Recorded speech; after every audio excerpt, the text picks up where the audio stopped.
Let me start with a confession because I think it will explain everything that comes afterwards. At my core, I'm a designer. Before everything else, before a businessman, entrepreneur, YouTube, whatever, I'm a designer. And because of that, every single time that I'm about to show the world something that I've created, I get this feeling right here in my stomach because I already know, somehow I know what's waiting for me on the other side, right? I can't truly explain this, but no matter what, I'm always sure that somebody out there is going to call my work ugly. I've watched it happen so many times. Every single time a company changes their logo, and within minutes, the whole internet is raging. Literally thousands of people talking shit. Some of them don't even know anything about design, but talking and hating on this work, making whoever created this work feel like they should they should hide and never design anything again. And I sit there wondering, what if next time that person who's getting roasted, what if that's me? What if I am the idiot who ruined everything? So I got obsessed. Trying to escape this paradox. And I figured if I could only figure out what this ugly actually is, if I could just define it, then maybe, just maybe, I could stop feeling like this forever. And eventually I'll be safe from the world's criticism because I'm confident that almost nobody can actually say why something is ugly or even beautiful, right? They just have this feeling about it and then they get really confident about it, which is why if I could understand this entire concept, that would make me unbreakable, or so did I think. Now these days, everybody's obsessed with the idea of good taste. You gotta have a good taste. You gotta hire people with good taste. Taste is the only thing that makes you better than AI. Taste, but nobody, and I mean nobody, ever stops to answer a simple question that really makes it all the difference, right? Who decides? Who sat down and where was it decided that this is beautiful and this is ugly? Was there like a room, like a secret little circle of designers all dressed in black, quietly deciding for the rest of us what we're allowed to love? Because if that room is real, I definitely want in.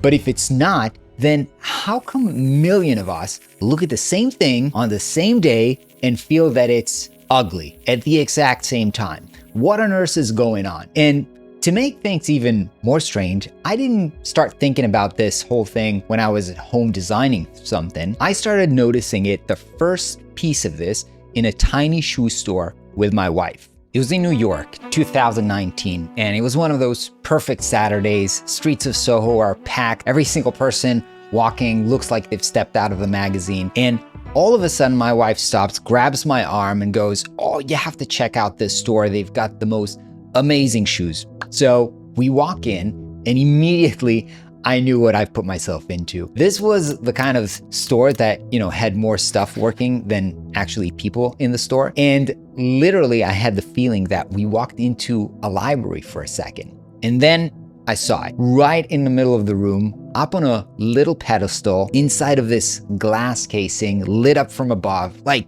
some priceless artifact in a museum, a pair of sneakers. And they're dirty. I'm not exaggerating. White, kind of, scuffed all over. The soles are grimy, worn out gray. There was even a smudge on the toe, like somebody has already walked them in the parking lot and then gave up. Now, next to this sneaker was a little price tag, $500. And so I just laughed out loud in the middle of this silent store because I couldn't help it. And so I leaned over to my wife and I whispered, like, who brainwashed you into wanting this dirty, broken looking shoe? And she doesn't even look at me. She just goes, "You just don't have any taste." But in my head, that just couldn't be true, right? Somebody has definitely convinced her, for sure, maybe the entire generation, that brand new, nice looking shoes are supposed to look beat up. Now, the reason I'm mentioning this story to you is because I've held on to this belief for years, right? That I'm right, she's wrong, and I felt very smart about it. But not too long ago, I was telling this story to a younger friend of mine, and I was fully expecting him to kind of laugh out loud with me, but instead he just tilts his head and looks at me and goes like, "Yeah, I mean, golden goose are beautiful, man. You're just a boomer." And that was the exact second where it all clicked for me. And I became obsessed with taste in the first place because it's not like he was wrong. It's not like he had a bad taste and I had a good taste. And it's not like I was right.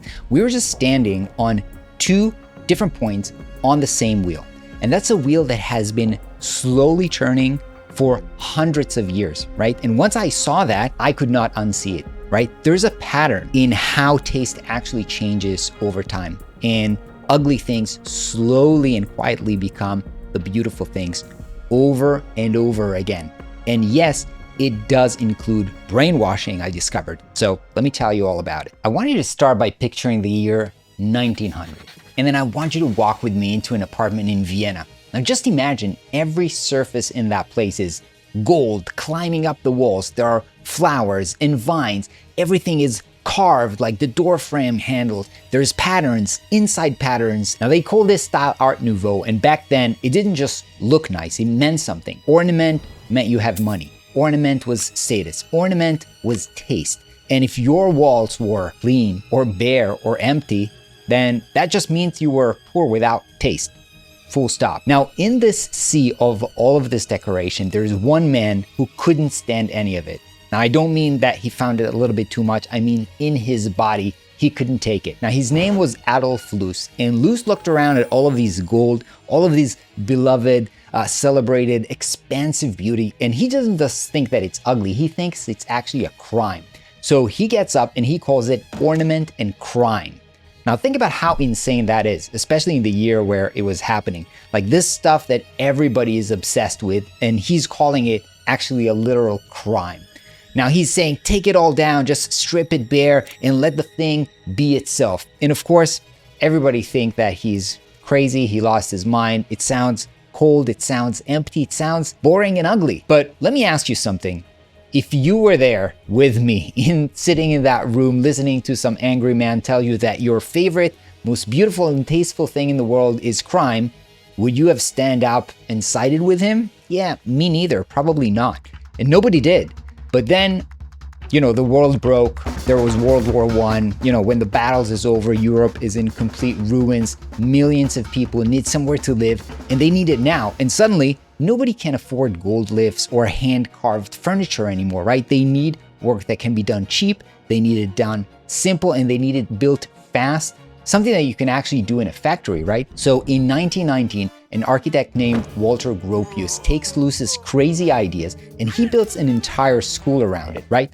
The Bauhaus. He takes this strip it bare mentality and he marries it to whatever a factory can actually produce. That is steel, glass, concrete. There's no ornament, no gold, no swirls. And from there, it just spreads across Europe and then across the whole world. And the more people see it, the more normal it starts to look, until one day, it doesn't look ugly at all anymore. It just looks right. And the ugly thing didn't just get accepted, it actually became the actual definition of good taste. Now, there's one more piece of this story that I can't get out of my head. And you've probably heard about the font Helvetica, right? And before you tell me you haven't, it's the most popular font in the world and it's used by all of the brands that you consider have good taste.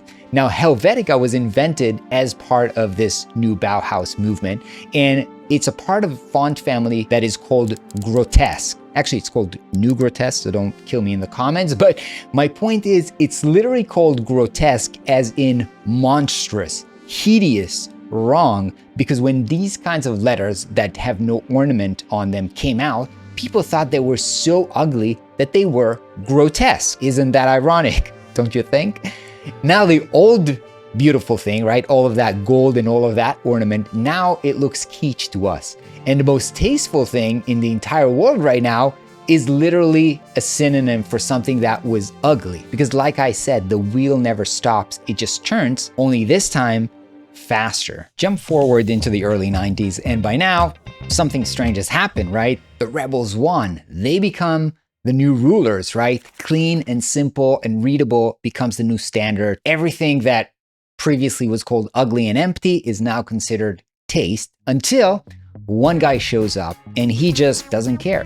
His name is David Carson. By the way, he's not even a real designer. He's a surfer who somehow stumbled into the world of design. He ends up being the art director of a music magazine called Reagan. And what he does there is a little insane. He smashes words together. He runs the text straight off the page. He layers it until it's basically chaos. And then one day he gets handed an interview and he thinks it's boring, so what does he do? He sets the entire thing in a font made of little symbols called dingbats, completely unreadable on purpose. And designers and critics, they go insane. However, the magazine readerships triples because of how much it stands out. People physically couldn't look away. And then it just explodes. Like a whole generation starts to copying him, even gets its own name for this genre, grunge.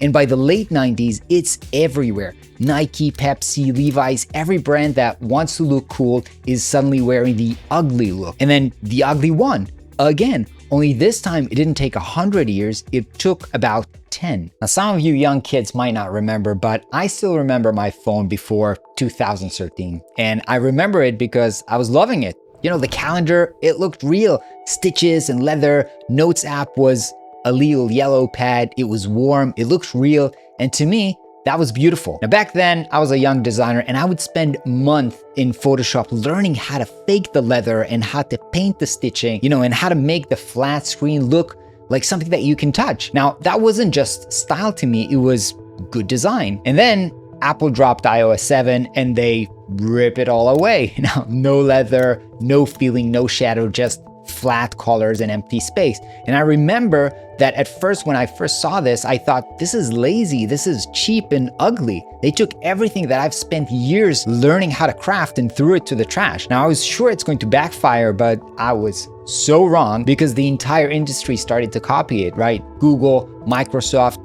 every single one of them. Now, flat design became the language of every app on the planet. It's so normal that today you don't even see it anymore. It just looks the way app and icons look like. The exact thing that I called ugly, that I was sure was a mistake, became the thing that looks normal to me. Now, even as I'm here telling you all of this, I started to realize that there's no such thing as ugly, that it all just our minds picking sides.